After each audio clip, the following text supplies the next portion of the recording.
Hey there, welcome to the Receive Experience. This is your host, Tyson Bradley, and today I am talking with Brian Morykon. And now, Brian is a director at an organization called Renovare. And what Renovare does is they teach about spiritual disciplines, about spiritual formation, and just helping people to develop a better relationship with God and to bring what Christ originally established to all faiths, all congregations.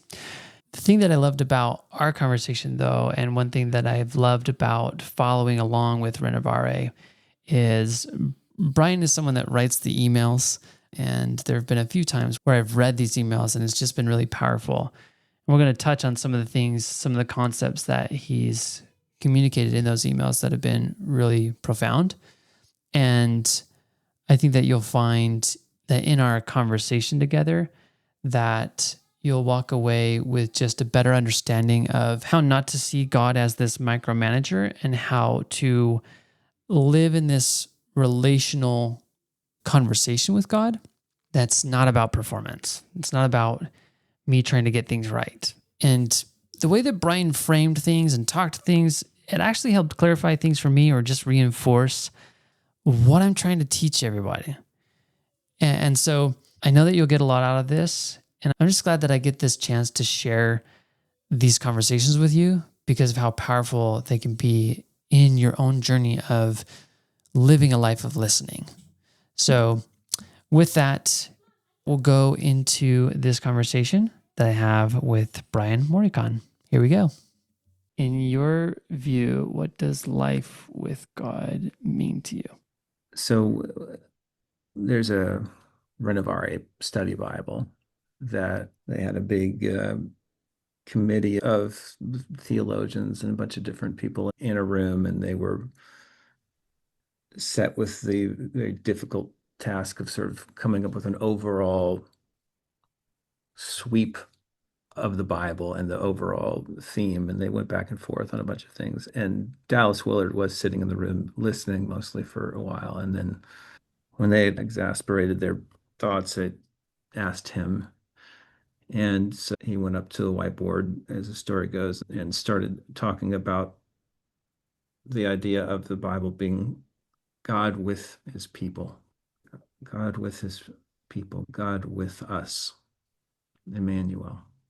And and so it's always been God's heart to be in communion with us. It's why he made us. God wasn't lonely in eternity before humans. God was a community in God's self and created out of abundance and overflow and to invite us into his family. And then the fall, and then the story of the long story of redemption, and then Jesus, God with us, making the way back to perpetual communion with God. In fact, even better than Adam and Eve, I think. Mm. I, Adam and Eve was God beside, and the Holy Spirit in us is God within. So I Mm. think it's a new order of communion, even than what was experienced before the fall. And so for anyone who wants to receive that communion and that fellowship through Jesus, then it's life with God. The with God life means that God is always here, God is always present within. Well, how do you, if somebody's always with you, then like, aren't you all, isn't life always with God if you have a person, who's dwelling inside of you, which is rather mysterious and weird when you really say that phrase out loud. But like, how could you not be with God if God is always with you? But it's like, if you imagine if you're sitting on next to your spouse or a friend, and they're there, and I can 100% like not be with my spouse when they're sitting right there beside me. Right. I could be Right. totally somewhere else. And so life with God to me is about first and foremost awareness, conscious awareness of God's presence. I think you seem to be good at this, Tyson, like in even that prayer of like, let's recognize that God is here present. Like I'm trying to do it right now. That picture on your wall helps with Yeah. Jesus there of like Christ, he's present in you, in this within me, in this space between us, like really like literally a Mm. reality, Yeah. not just a he doesn't come into existence when we think about him. He's not a projection. Right. Like he's really there with us. And our work, our opportunity is to become aware of that he's there. That's some of my favorite writers, like Brother Lawrence, practicing the presence. Frank Laubach, Game with Minutes. Frank Laubach was a missionary. Are you familiar with him at all? I don't think I've read his, but I read Brother Lawrence. Yeah. Yeah. Frank Laubach is kind of like maybe a more closer to our time, Brother Lawrence, missionary in the early 20th century to the Philippines. And there's a little book called Letters from a Modern Mystic. Okay. And it's letters which is like the most off-putting title ever to people who aren't into mysticism Yeah. or People don't but like that what word for some. yeah. But it's like the most practical book ever because he was actually one of the foremost pioneers of literacy, like training and that sort of thing, and developed a Huh. program that helped like 20 million people learn how to read, each one teach one. And that came through partly through his like listening to the Lord. But this book, Letters from a Modern Mystic, is him going to the Philippines and experimenting with keeping the Lord always before him, always present. He would say things like, I'm going to will that God is typing this letter now through my fingers. And it's not to be careful with how to say that because it's not this sort of like weird channeling sort of thing. It was just a conscious awareness that God is here and I'm going to surrender everything I do to Mm. to the Lord. And so these letters are from him to his dad about this experiment, this ongoing Yeah. experiment, and how it's going of being with God all the time. So that's what it means to me. So I guess for you, how do you apply this in your life? What does it look like for you? I used to think that like the practical application of always being surrendered to God was getting God to micromanage you. Yeah. Like every single decision, what do I do now? What do I do? Do I wear? I don't think I ever got to the point where it's like, do I wear this shirt or this shirt? I've met people who do that. Do I wear the red or the blue today, Lord? And I think the Lord is kind and he cares about those things. But the more I've grown with the Lord, the more I realize that in many ways He wants us to make us into the kind of people who in a given situation will choose what he would choose naturally. And there might be more than one option of what would be Mm. good. Just like when my kids are playing, you know, there might be three different games on the ground or whatever for them to choose from. I don't care which one of Yeah. those they pick. I'm happy that they're playing. And I think within that same framework, there's a realm of which God is pleased to allow us to choose from many good options. So what it looks like on a practical basis, like as I grow with the Lord, is a conscious awareness, not so much a perpetual what do you want, Lord? What should I do? What should I do? What should I do? Sometimes it's Yes. sometimes it's that. Sometimes like a really, Lord, I need your input in here.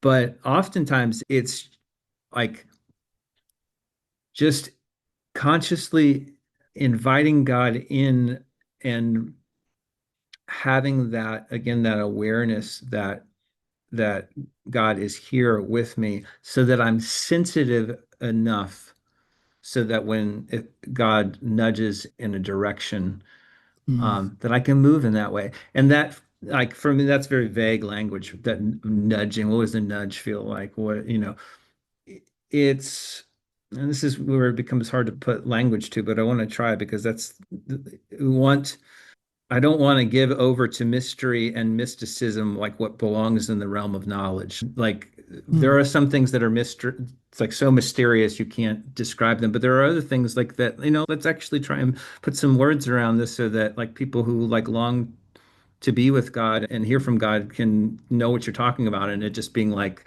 Right. you'll know when it happens. Like um Right. Yeah. yeah, well, I don't know when it happens. Like so tell me about it. Give me some words.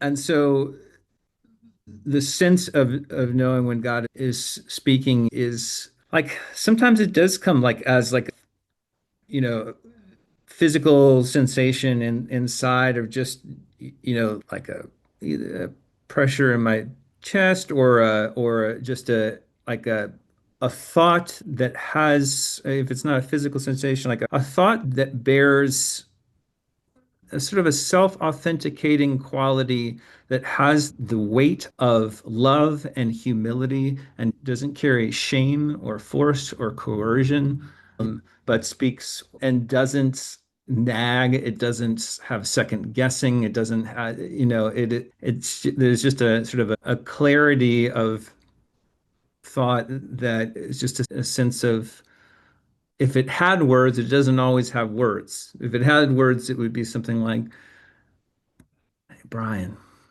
stay focused on that. Don't, that's a distraction. Just like I work at a screen mostly all day.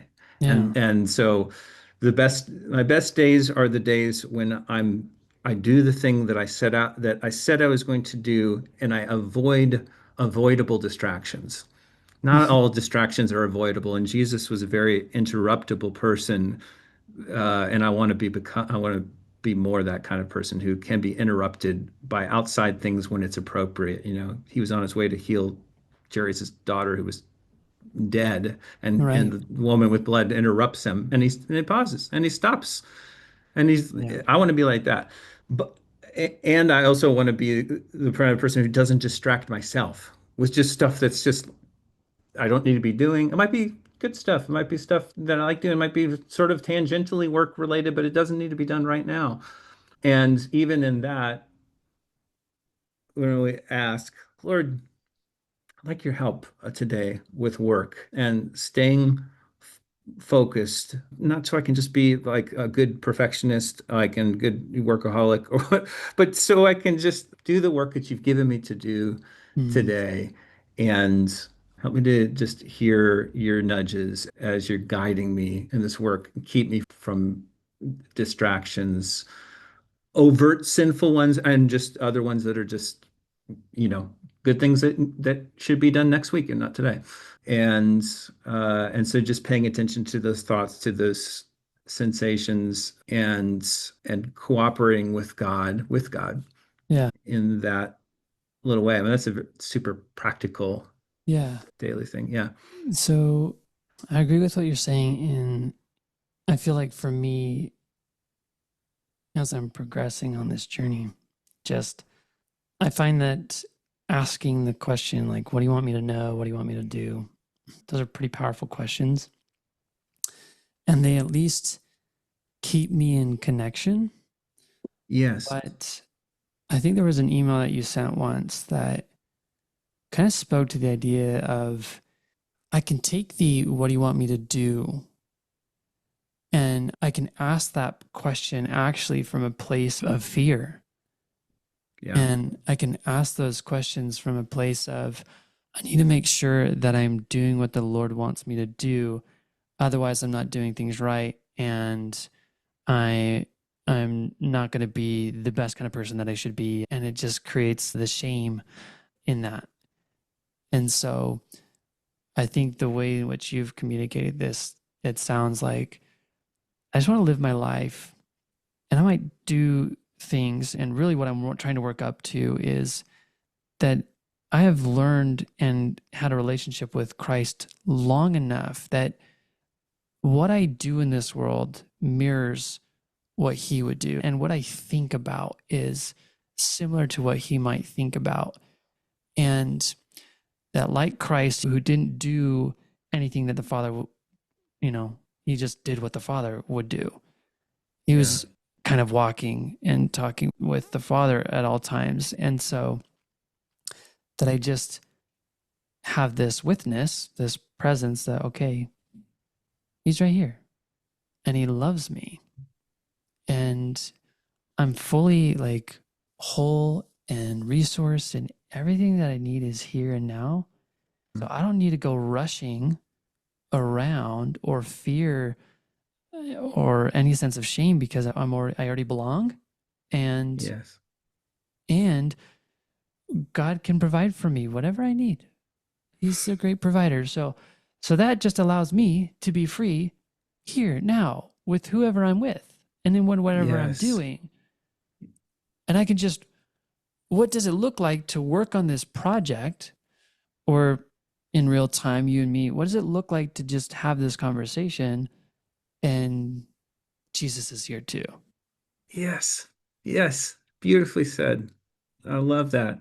It's about freedom, operating in freedom. And this conversation, that's a great example because it's not, I think what you prayed at the beginning is like totally appropriate and right. Like, Lord, is there anything you want us to talk about? And you sent something and I didn't like, and maybe he was saying something to me and I just wasn't tuned in, like, and I was coming from something else. And so, I might not have been in a space to be able to hear him clearly. But regardless, he's so kind that he's present in this conversation here with us. And it's not like throughout the conversation, we're not puppets trying to be like, okay, Jesus, like, what do I say next? What are the words I should say next? You know what I mean? Like, give me, like, it, that's debilitating. Yeah. It's not, that's the micromanagement I was talking about. It's more of a sense of like, he's here, this seat at the table with us. We're virtual, but if we were around this little table here, like Yeah. there's three chairs here, and he's part of the conversation, and we're always, you know, yielding to him and aware. It's like that. It's like when you have somebody who's in the room or at the conversation who is the smartest person and knows more than anything about anything that you're saying. And they're Yeah. so kindly just kind of letting you go on about it, but you're always like ready at any moment to yield the floor to them. It's like that. Like we know, like we're so honored that you're here with us, Jesus, and you're so kind to allow us to just babble on about this when you know everything about Yeah. everything. But we're ready in that posture and that hopefully you and I are both growing in this continually surrendered posture so that we're ready at any time and keeping eye contact with him, keeping him in the flow of conversation. Frank Laubach would talk about even in his thought processes, how when you're thinking about something or even solving a particular problem and you're focused on it, you're always thinking about that from sort of a bunch of different angles. There's a flow of thought. It's never a static thought. There's a Yeah. flow. And he always tried to keep God and the awareness of God in that flow of thoughts. Yeah. So that God was always present, in whatever he was doing. And so, yeah.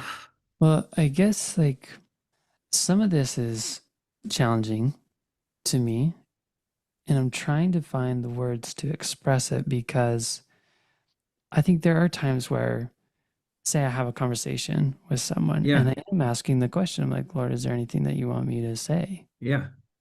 But I think framing it in the way that you're saying is more so Jesus is here and I'm ready for his interruption, or I'm ready, like I'm willing for him to speak if he wants to speak. Yeah. And I think even in, especially in conversations, if you kept talking, Brian, it'd be hard for me to interject any Yeah. words. And so, what I love of the stories I've heard of Dallas Willard is a lot of times he's just very slow. He'd listen a lot Slow. and he'd have this space. You ask him a question, he waits for a minute and you're kind of Yeah. uncomfortable. There's room enough so that it's not actually an interruption. It's it is a yielding and Mm, it is a check-in. So don't hear me saying that I love that you're moving slowly. I love that you're checking in. Lord, is there anything, what I'm saying is it's not at a micromanagement level that he needs to control every word out of our mouth and control everything about everything that we're doing. yeah. Like God is a God of freedom. And so that's what I mean about, and as we grow and become more mature, it's not that we need him less. I think there's this continual dependence, like utter dependence on Jesus. But it's that my boss will sometimes say, like, we're adult kids in the family business Okay. with God. And there's that sense of like God's empowering us with some real choices and real consequence. And and sometimes his word to us is, I want you to choose. And yeah, I mean, going back, you mentioned that email I sent a couple weeks ago where of telling the story of a big life decision that was coming up for me that was really going to impact our family without exaggeration for generations, because it was Wow. what were we going to uproot and totally move and actually move into an RV and not know where we were going to land. And I just wanted the Lord to tell me whether we should do this or not, or stay where we were. Huge Right. decision. And I went to a prayer room. I set aside time. Yeah. I'm there, like, Lord, please tell me, give me direction. Nothing. I don't hear anything. And then I picked up Hearing God, Dallas Willard's book, Hearing God. And because if you can't hear him, at least you can read about hearing him. Yeah. And I turned to a section on where Dallas was telling the story of King Saul in First Samuel and the witch of Endor. It's one of the most bizarre Mm, stories in all of Scripture, where Saul finds this witch, this medium to conjure up Samuel's dead spirit. And Samuel's like, why did you conjure me up? Look at the ghost. That's like, this isn't the Bible. And Saul's like, I need you to tell me what to do. mhm. Literally, it's this words. I Yeah. need you to I can't hear the Lord. He actually says, I can't hear God. Like God's left me. And I need you to like hear from God and tell me what to do. And Samuel's like, this is a wicked thing you've done. And it doesn't work out well for Saul, ends up dying the next day. And that's kind of the most extreme example of what Willard unpacked and said, sometimes we seek God's voice so that we can be safe or right. Yeah. Just tell me what to do, Lord. Or like that we can have somebody to blame if something goes wrong. Yeah. Uh, and I just literally, that knocked me to my knees. And I was like, Lord, I'm sorry. I was doing that. I've been doing that with this decision. Like, I just want you to tell me what to do so that, like, I can be safe and right. And I mean, there's probably some shred in there of like, wanting to please God. But even that, I think there's like fear tied up in that. Right. And then I just sensed the Lord, like, just so clearly saying, Brian, whichever you choose, I'll be with you. If you stay, I'll be with you. If you go, I'll be with you. And that's not the answer I wanted. I just wanted him to tell me what to do. But Right. we ended up going, and it was hard, and he was with us. And so that sense of like, yes, that always that yielding, but along with that, there comes sometimes, not all the time, but sometimes where he says, I'm gonna let you choose and I'll be with you. Yeah. I think for me, in my asking some of those questions, like, what do you want me to do? It's coming from this belief that I think God can make more of my life than I can. Yeah, And I also know that God knows me better than I know myself. He knows the truth of who I am. He knows my identity. He knows exactly the kind of work that I could do in this world that would just not only light me up, but light others up. yeah, And so, but sometimes I think that just going too extreme in that, even in that mindset, that we're looking towards Christ to tell us every little bit. And the feeling, I think, is just the biggest indicator for me. Because mm, as we've been talking, and the difference between God, tell me what to say in this moment, the exact words that are coming out of my mouth right now, tell me exactly what to say, versus, Lord, I know you're with me, and I'm going to provide space for you to speak if you'd like. yes, There's a freedom that I feel, an openness, a willingness to fail because I know how much he loves me, and I can show up in this conversation saying all the wrong things and not giving him any space to speak, and he's still going to be there. And so I guess for me, maybe the check that I see here is just, how do I feel in my asking these questions? How yeah, do I feel in this relationship? Do I feel like I need him to tell me what to do so that I don't get something wrong? Do I feel like I need him to tell me the words to say so that if I make a mistake that I can blame it on him and not take responsibility? I yeah, think that just these questions, at least for me, help me to, like, how am I feeling right now? Am I feeling free? Am I speaking from a place of freedom and peace? Or am I huh, speaking from a place of worry and concern and fear that I'm messing this all up? yeah, yeah, that's right. That's exactly right. Well said. It's whether we have the mentality of the servant who is given one talent, or whether we have the mentality of the servant who was given two or five talents. So in that story, the master gives the servants one, two, and five, three servants talents, and then he goes away Right. and says, I'll be back. And then he comes back, and the guy with five turned it into 10. Guy with two turned it into four, which is this is total sidebar, but I love it that he ended with less than what the other guy started with. Like, Mm. so just in terms of being faithful with what we got. But then the guy with one, you buried it.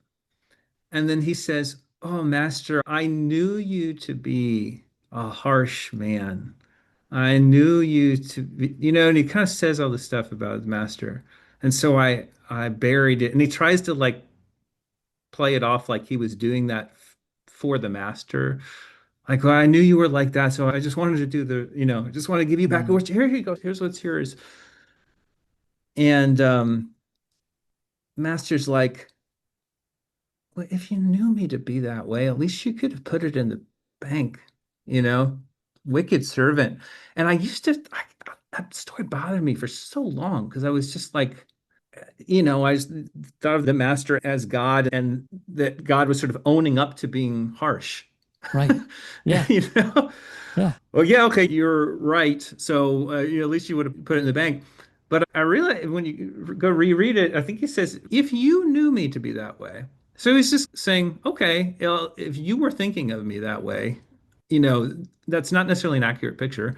It's kind of the subtext there, but at least you could have put it in the bank. And so that servant with one was just operating out of pure fear of punishment, Yeah. pure and I think, a wrong view of the picture of who the master was. Whereas the ones with 2 and 5, they're taking some risks, like you said. Maybe they made some mistakes, you know.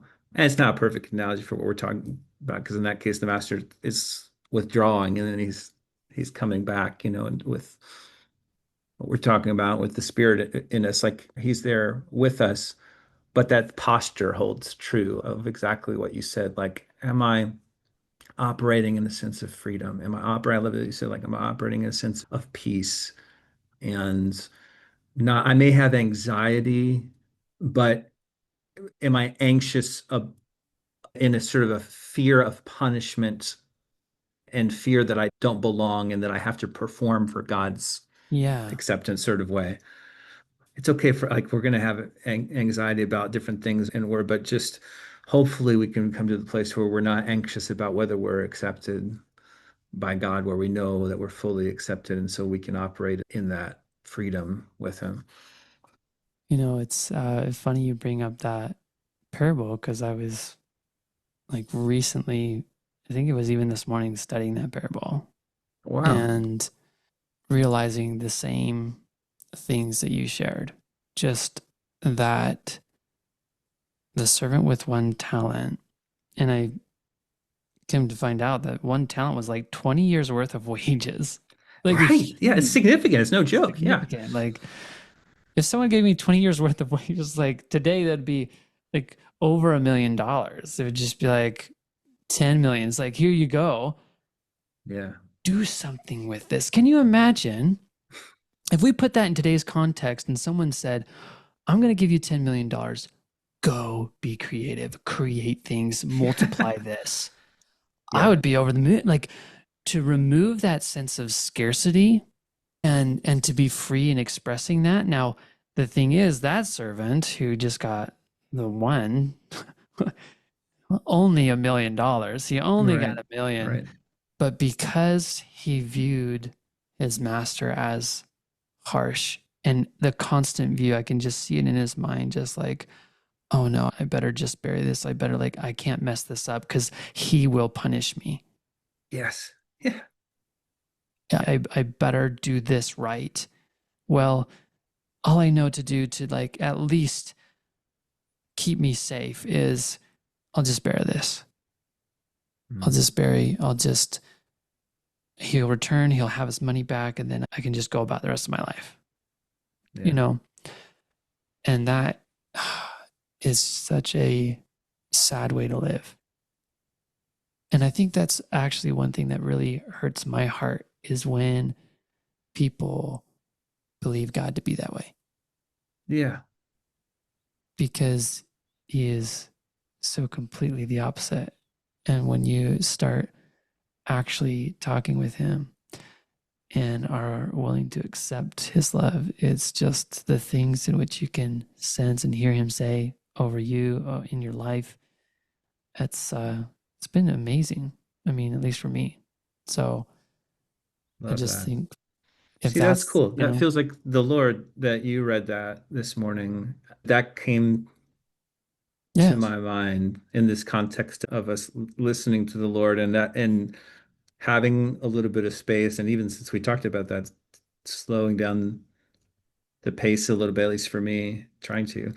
And so there wasn't a question in my mind of that, like, Lord, what do you want right now? But just that just came to my mind of all the, 1,000 things that could have come to my mind right. in that moment. That story of that parable just kind of floated up, and I shared it, and there it was in your mind and your studies this morning too. So that feels like the Lord speaking I know. here in And this well, conversation. I love that. And I guess I think too, when I was studying it, I was just thinking about how for some people, like the first step is maybe more so a relearning and like an unlearning of how Hmm. they've always viewed God and a relearning of that. Because as I've worked with people, depending on their childhood and the father figures in their life and just other elements, like when they connect with the Lord in prayer, they don't see him as some kind loving father being that's right beside them. They don't see him as a Mm. friend. They see him as like, you better watch out. I'm a harsh Yeah. master. Yeah. Yeah. And I think it just squelches any sense of connection. Like that they literally cannot hear God because God is not love to them. 100%. 100%. I see my lights flickering. There's a storm brewing outside. So if it suddenly goes Oh, dark, I wow. didn't get offended. It just lost power. I was just writing about John Wesley this morning and his story. And um, he was an Anglican minister for years and a missionary and founded these things called holy clubs and was doing spiritual disciplines, reading Thomas à Kempis and William Law.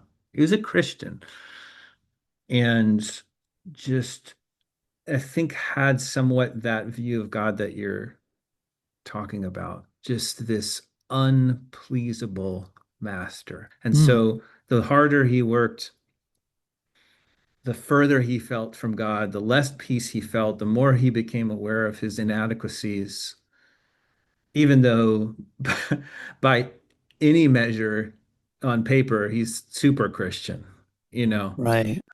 And then he goes to this meeting reluctantly with this group called the Moravians, who he'd been around already, and I think on his boat ride over to the U.S. from England had been with them during a storm and was really impressed by how they handled that and their reliance and trust on God. But he was invited to this meeting and he shows up. He doesn't want to go.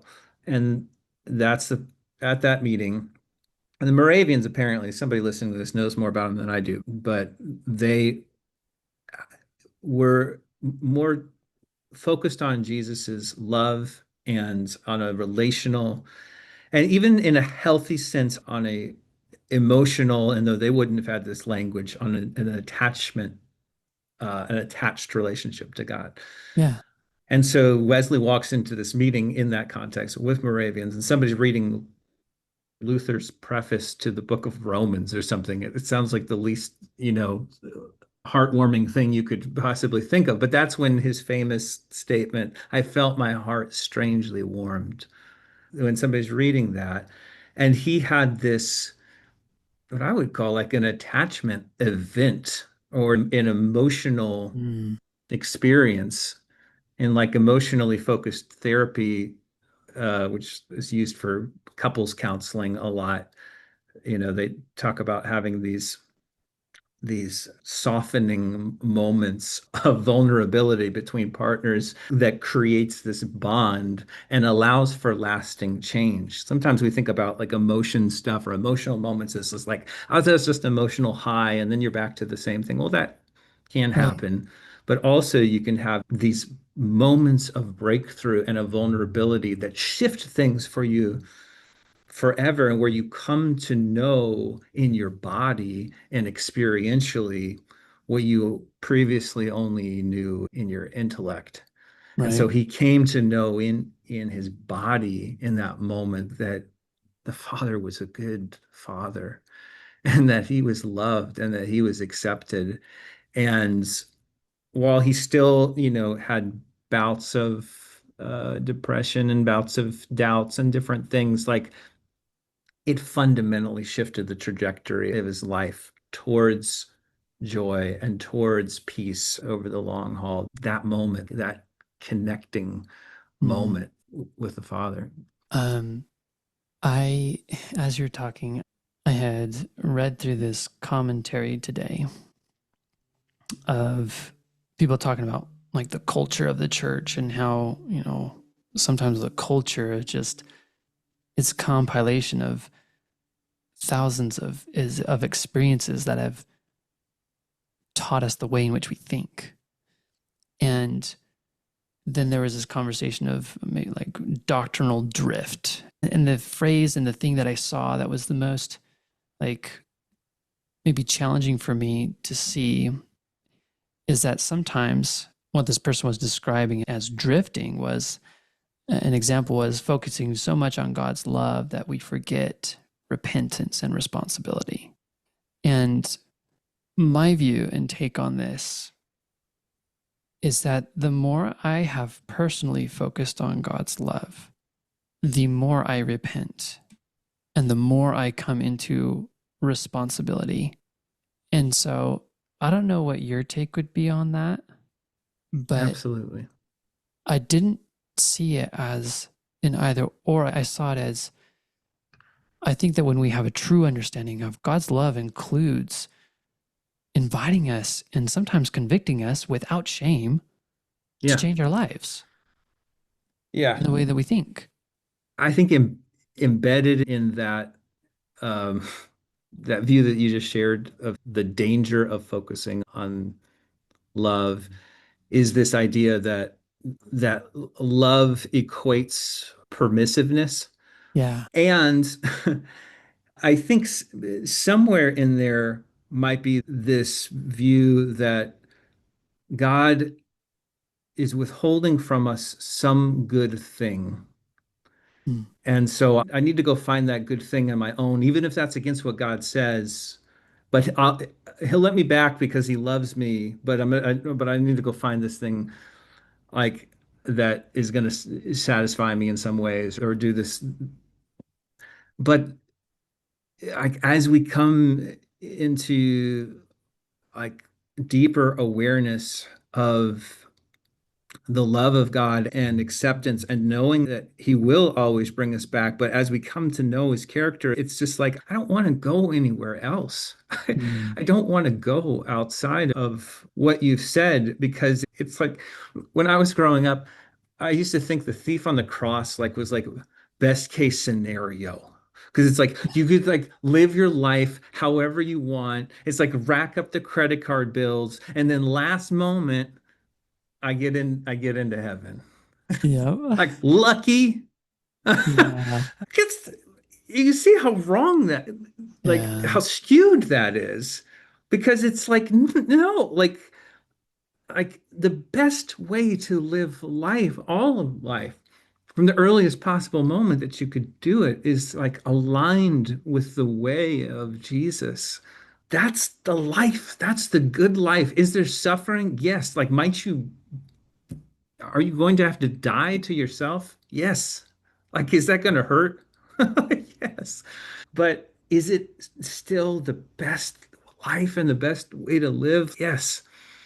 And so that's the focus on the love of God. And it's true fear, like fear of God is beginning of wisdom. Like, and you think about the back to the talent guys, one, two, and five, who feared God the most? Or I used to say like, oh, the guy with one, he was the Yeah. most afraid of God. No, guys two and five, actually probably five had the most true fear of God, like Proverbs style. Fear of God is the beginning of Reverence. wisdom, Yeah. reverence. Like Yeah. they revered their master and they loved him and they knew he's, powerful. And like we can know God is all powerful and has the capacity to do anything he wants and could crush us in a moment if he wanted to, but that he doesn't want to, actually wants to bless and flourish us. So yeah, I'm going to focus on his love. I'm going to focus, which includes his power and justice and all of that. And that's where I'm going to focus my attention. And it's going to lead me to a holier, purer, which is a freer life. It's not a more bound Yes. life. Yeah. Yeah. Well, it reminded me of one of the parables, but I want to be mindful of your time. Do you have to go I have no idea what time it is. In a to? few, I got a few more minutes. Okay. Well, what you said reminded me of the parable where the master is going and asking for workers to come into the field. And the first group, kind of in the morning, Yeah. and at different hours until like he comes back to this place where people are looking for work. He's like, "You still need work? Come and work in the field." And then they all get paid the same. And I think a lot of people can resonate with the idea of, "Ah, I worked all that time I got paid Yeah. the same thing as these people who only worked a little bit, kind of that thief on the cross. Right.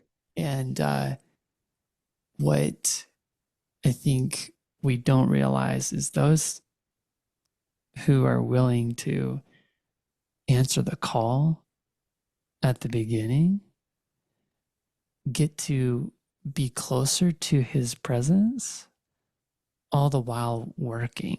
They get to learn from him, they get to be with him, they Yeah. get to experience him. And that's the joy.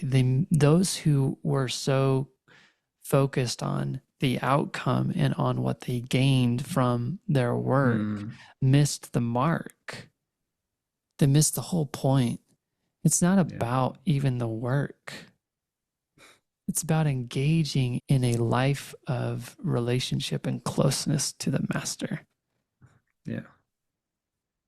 So it's It's good. just, you know, these parables, I think when we put on the lens of relationship and a loving God who wants to be in relationship with us, that's when I read them with fresh eyes, Yeah.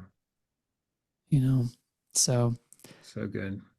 I want to give space for maybe any last words from you. If you were to maybe counsel someone who just wants to connect with God on a deeper level, wants to hear his voice, wants to be in that relationship, anything that you would share with that person? For the person who feels like they've never heard from God, which may be no one on this podcast, I don't know. But or rarely, I would just say to ask, like, Lord, I would really like to hear from you in a way that I know that it's you, and I'm listening and I'm paying attention. And you might sit in quiet for a couple minutes, something comes in, great. But if not, then just paying attention, not in a hyper fixated sort of way or a sign chasing sort of way, but just in a, Lord, I'm open, and just knowing that He's in the context of that openness, that God is capable of uh, communicating. And you will be surprised, just like we were today with that parable story. And a lot of times, it may be just things that we write off. Well, I asked the Lord that, and then I just randomly popped into my mind this person I hadn't thought of in 5 years. Like, but like that's like I don't know why I keep having these thoughts. Like, wait a second, you haven't thought of that person in 5 years, and they just came into your mind when you asked the Lord to speak to you. Like, maybe there's something there. It's like Right. shoot that person a text and say, "Hey, I'm thinking about you." And that can be enough. It doesn't have to be this big prophetic word of like, the Lord told me this about you. It could be like, hey, you just came to mind and just wanted you to know I'm thinking about you. Right. And maybe they say thanks, and maybe they write back and say, wow, I needed that today. Thank you so much. Right. Yeah. And that's the Lord saying, hey, I was speaking to you in that little way, in that image that you just about wrote off. Yeah. Yeah. Just an openness to Yeah. allow whatever to come and to not question it. Because I think that's what we do is we want to question it Mm, or immediately what comes after the first thought or prompt is I just like to call it chatter. It's just a bunch of mm, chatter. You know, when the Lord invites me maybe to talk to a stranger or something, and then immediately after, oh, you shouldn't do that. They'll think you're mm. weird, and that's just I don't know what you should Yeah, say, and just it's just all the stuff after. So just being open to, I don't know, maybe this thought is from God, maybe it's not, but let me act on it. yeah, If it's good, if it's, yeah, that's you right. That's know, right. If if it's it, good. Yeah, if it's something that comes from a place of peace and would bring good fruit, then yeah, why not? Just exactly. go for it. Yeah. Be free. Be willing to If it's fail. It's good, go okay. for it. Yeah, yeah, that's good. Love it. Well, Love it. Brian, So thank you good, for Tyson. just spending this time with me, and it's just awesome to connect with It's great. like-minded people. And Super enjoyed it. Love what you're I'll doing. just I'll put a link in the description for Renovare and the things Great. that that they're doing. And I don't know if there's anything that you'd say there, any additional things to invite people into. We have a newsletter there. If you sign up for that, I write a little essay on that most weeks, and then we share curated resources, and that's a great way just to get connected, and then you can hear about events and other stuff we're doing. Well, and I'll just, I guess, echo my approval of that because I've read some of Brian's emails and I love them. So keep doing that. Cool. Awesome. And I'll put a plug in for if you go to my site, which is mylastname.com. I'm a songwriter too, and so I write songs about life with God as well. That's super cool. Hey everybody, wasn't that awesome? I think the biggest thing that I gained from that conversation is the idea that instead of me trying to constantly ask the questions, what do you want me to know? What do you want me to do? Rather, it's just me sitting in a place of knowing he's present and knowing that he loves me, knowing that he cares for me, knowing that I fully belong. I've got all the resources I need. That when everything's provided for and I just get to play, there's this sense of freedom that comes with that. And it's not like I am just going off on my own. It's like I'm just there. I know he's in the room and I am living a life where there's space in which he can speak. So I may trigger the request for, hey, Lord, do you have anything to say? Like in this moment, I can think to myself and internally reflect and say, Lord, is there anything that you want me to share here and now in this moment? And that can at least give him a space in which to speak. Otherwise, I just operate. I just kind of move in this free-flowing adventure of life and trust that if there is something important, that God will interject. And I also just want to keep asking questions, not to try and have him micromanage my life, but to try and include him in everything that I do, to have this relational experience. So maybe this is something that is confusing to you. You don't quite understand it. You're on the journey with me and you just want to join me in that journey. If that's you, come to the Receive Academy. It's a free community. It's a place where you can learn and grow. There are things that I'm constantly developing in there, expanding the way we think about this and really just trying to simplify it so that you can apply it, so that you can live a life where you are not trying to perform, where you can live without the shame, without the fear. So if you have yet to join the Receive Academy, I don't know what else to do.